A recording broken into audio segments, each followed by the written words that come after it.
So, Mark, we've talked about casino gifts before. They love to give away little tchotchkes, but one casino here in Las Vegas, the Orleans, recently upped the ante. Blood pressure monitors for everybody. I think this admits who their target demographic is. Yeah, I mean, 2 years ago they could have given away thermometers, and everybody would have thought it was the greatest thing ever. But it's funny because last week we talked about how the age of visitors to Vegas is dropping, a 40 year average, and it's not the case for the Orleans. They must be in the 70 plus age average. But it's super great, right? It goes right on your wrist, and when you hit a jackpot, you can make sure your blood pressure doesn't go too high. What will they think of next? They should tie it into a slot somehow where your blood pressure like helps you on the slot or something. I don't know.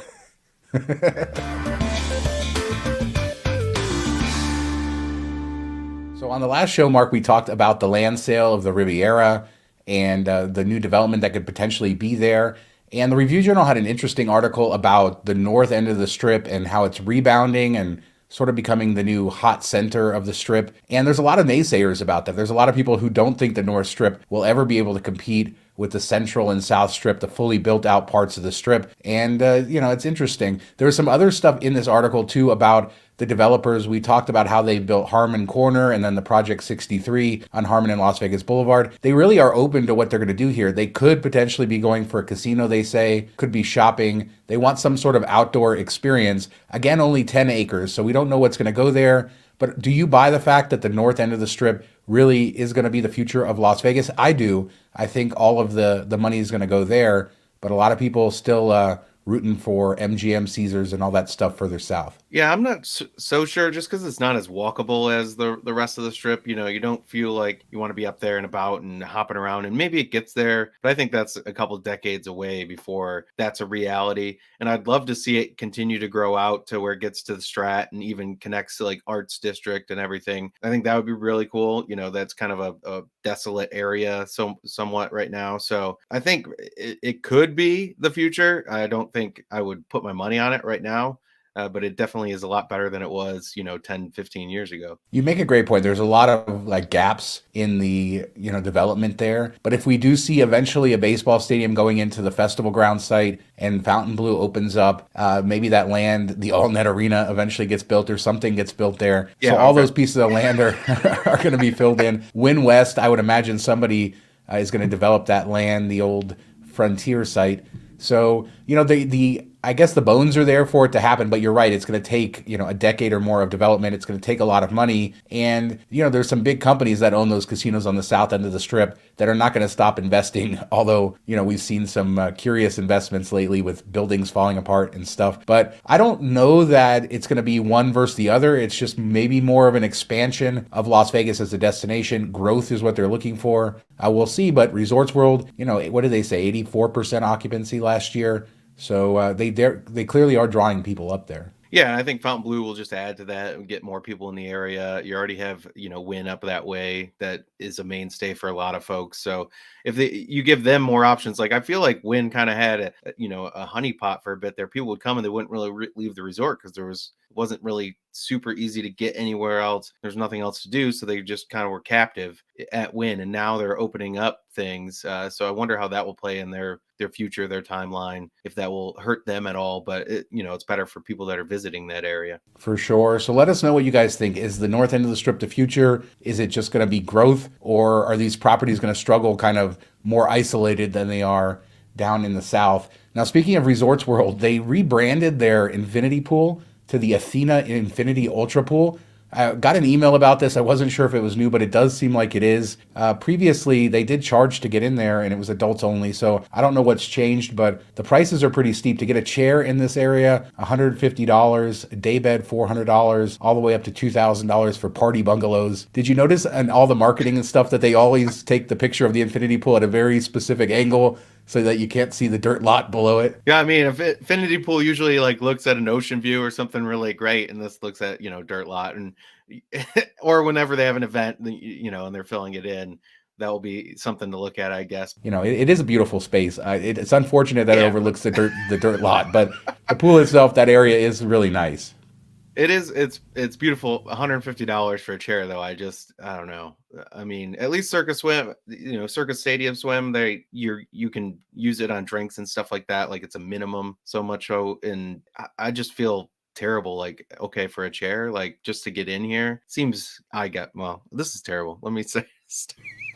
All right. No, So did they is that just a flat charge? I could never find it. Or is it like a minimum? Did you ever see? I think it's a flat charge for rental. I went on their website, I clicked through to the chair, I picked one, and it said $150. I'll Yeah, it start looks like they're looking at it. kind of adopting the stadium swim thing. I agree. Like it's just way too much money. I don't know. Maybe it's a way to make your high rollers feel like they're getting something for free when you offer it to them and they're putting a fake price tag on it just for that. I don't see a lot of people, wanting to go to Resorts World and spend $2,000 on a cabana. It just doesn't have that vibe or that draw like somewhere you'd see at like a wind pool or something along those lines. So it'll be interesting to see how it plays out. But I love the marketing, how they hit all the bad parts.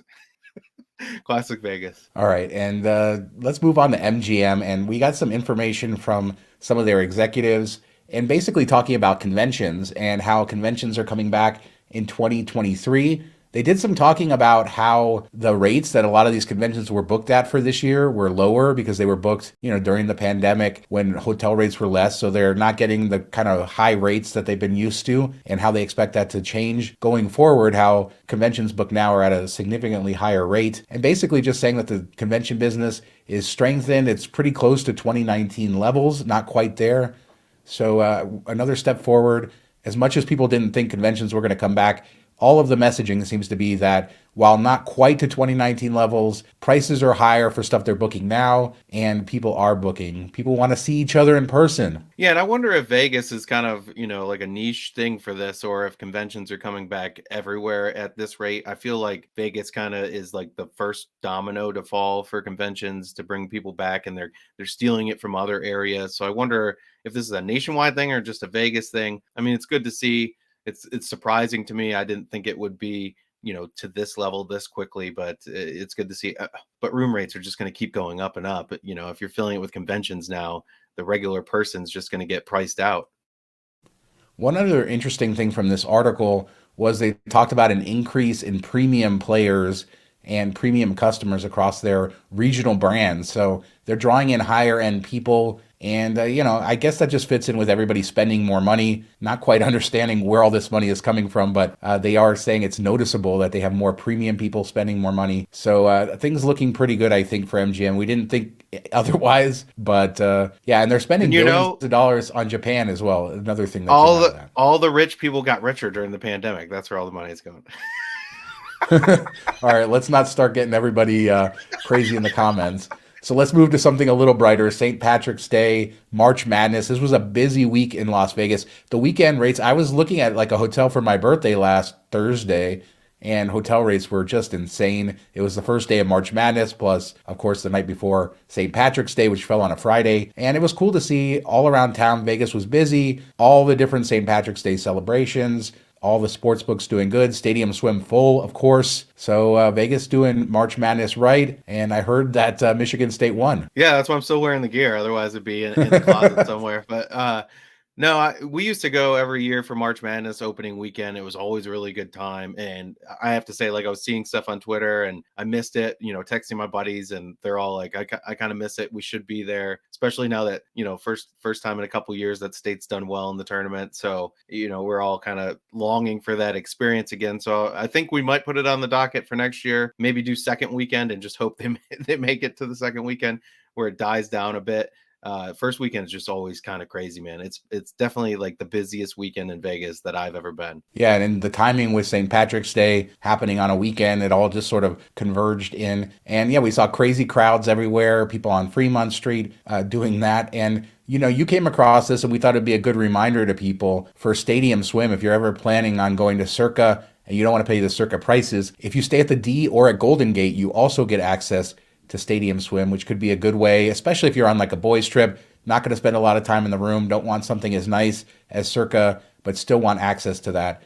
A good reminder for these sports-centric weekends that you can stay there as well. Yeah, you get, I think it's 2 free passes per stay, so, plan accordingly, use it the day that you think you're going to be there the longest for sure. But that's a nice perk because you still have your regular hotel pool, which probably isn't great because it's an old, an old building that you're staying at. But that's cool that you're getting access there for free, and the rates are usually, pretty cheap at Golden Gate or the D comparatively. So that's nice to see, and it's good to tie it all in. So, Mark, we've been redeemed. John Curtis from Eating Las Vegas went and ate at MY Asia at at Horseshoe, and of course, people gave us such a hard time because we didn't know who Martin Yan was. But John Curtis says he's calling it in. This is just blah corporate food, not anything. And apparently, he was a big fan of this chef. So, yeah, so there's your kind of expert review of MY Asia. They also popped on the marquee, the screens turned on, so we saw some testing this week at Horseshoe. So things continue to move along there. But I guess this MY Asia is just another corporate Caesars-owned restaurant, kind of uninspired, or at least according to John. Yeah, and that's not surprising. Caesars has kind of gone that way, and everything's just like a rehash of what they already have. And when you put a celebrity chef name on a whole bunch of restaurants, they're definitely not going to be there for quality control to make sure it's the best it can be. And they're just relying on people, like they put the menu together, maybe, and that's it. A lot of times it's just slapping their name on. So I'm not surprised here. And then what was the other one with the burger? The bun looked all depressed and sad. It was like the saddest burger I've ever seen. Yeah, he also went to Bespoke Kitchen and got the hamburger there. That was a sad looking burger. I mean, it wasn't sad, but it looked a little smashed. Not quite what you would want. They got the Martha Stewart potato treatment. That's what happened. A lot of people don't know that the Caesars corporate restaurants are owned by Caesars, or the chef restaurants are owned by Caesars. So all the Gordon Ramsay, the Guy Fieri, Giada, all those restaurants are owned and operated by Caesars. So to your point, it might have the chef's name. He might work on the menu, but he's not involved in day-to-day operations. And, this is essentially just another restaurant owned by Caesars. But, as much as everybody loved this guy and, he's been around forever and has a good reputation for his other restaurants. Sad to hear that, but I'd love to hear from anybody who goes there because, John Curtis can be a little hoity-toity with his reviews. So maybe other people have a different take. Although I will say John knows his food. I'm not challenging him on that. He definitely ordered a lot of stuff. That table was full, man. Like it wasn't like he went in and had one plate and was like, yeah, it was okay. Like he sampled some stuff, it looks like. All right. And our big story of the week, we've talked about Virgin Hotels since it opened. We've covered it. Everybody seems to agree with us that the vibe in there is just, I don't know, boring. I got to cut you off for a second. This blows my mind, what came out of this. So, okay, go ahead. Okay. That the Virgin CEO, I guess I'll skip to the good part.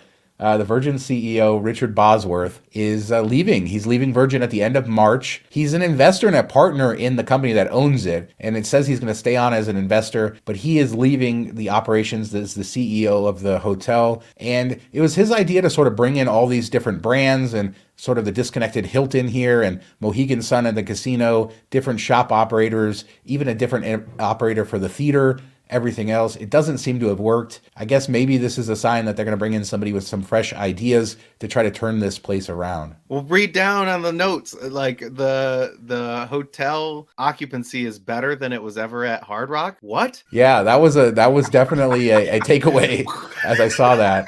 Well, I mean, the hotel is nice. I've talked about how I enjoyed my hotel room there. It's very Virgin. It's very sort of sparse, modern, but it's really comfortable. I really enjoyed my room. In fact, I've said it's one of the best airport hotels in the country. But once you leave it and, but once you go to the casino, it just all falls apart, I think. Yeah, where are the people going? That's what I want to know. Like, Hard Rock was a beloved property, and I realized a lot of people went there just to gamble and hang out and maybe not stay as much. But it was still pretty busy, for rooms. So the fact that they're, renting out more rooms than in the history of Hard Rock kind of blew my mind. And then where are the people going? I've been in that casino several times, and every time there's like maybe 3 people in there gambling. It's bizarre. The one Mexican restaurant's usually pretty busy, but I don't know where everybody else is going unless that's just like a cheap crash pad that they're staying at and then going to the strip or whatever. And maybe that's where they found their little market. But I was shocked when I read that. I thought it had to be a typo. Maybe it shows you that the Virgin brand is good and strong for the hotel side, right? Because that's really the branding of the property, Virgin Hotels. And if that is kind of drawing people into the hotel, I think that it shows that maybe they have a product where they can draw other people. But that whole place doesn't feel Virgin. The hotel does, but the casino doesn't. The rest of it doesn't. It feels like 10 different people designed it, and they really need somebody to come in. And I don't know how they fix this because they have outside merchants for everything and contracts and everything else, but they need to make the place more Virgin. And I think that occupancy thing shows that there is a desire for the Virgin brand. It's a very popular brand. A lot of people love it. And this property didn't quite achieve it, but maybe with some new leadership, they'll figure it out. Get rid of the airport, Dunkin' Donuts, and Hudson News, please. But no, yeah, if they would have done it all Virgin, I think it would have been a smashing success. Like, I think there's definitely a market for that. That's what I was excited for. I was hoping for. Like, the hotel and Shag Room are basically the only two places that did that. And if they could have done that across the whole casino, restaurants, everything, I think it would be packed every night. And it's another thing that's really interesting. I'm going on Virgin Voyages, their cruise line, later this week. And Virgin Voyages is really owned by Bain Capital, with Virgin having a very minority stake. Basically, it's a branding exercise. Although Virgin Cruises or Virgin Voyages is known to be pretty high quality, this is sort of a similar thing. Virgin is only loosely, involved in this. Richard Branson owns a very minority stake. So it seems like Virgin has franchised a lot of their stuff, even if they have small ownership stakes and they're not really involved. And I wonder if the brand sort of got lost somewhere here. But this is the first shakeup. We've been kind of waiting for something like this to happen. Bosworth, if they can turn it around, he still owns part of the company, so he'll still do well. But I wonder what he's going to do next. It does say he's moving on to somewhere else in hospitality, so we might see him show up somewhere along the line. He's going to go mess up Palms or something. So let us know what you guys think. Are you surprised that Virgin's CEO is out after just about 2 years? All the other stuff we talked about, the Resorts World pool, the north end of the strip, just leave a comment. We'll discuss it there. We do 2 shows a week, Tuesdays and Fridays, and we'll be back in just a couple days with another one. Thanks so much for watching. Talk to you next time. Have a good week. Go green.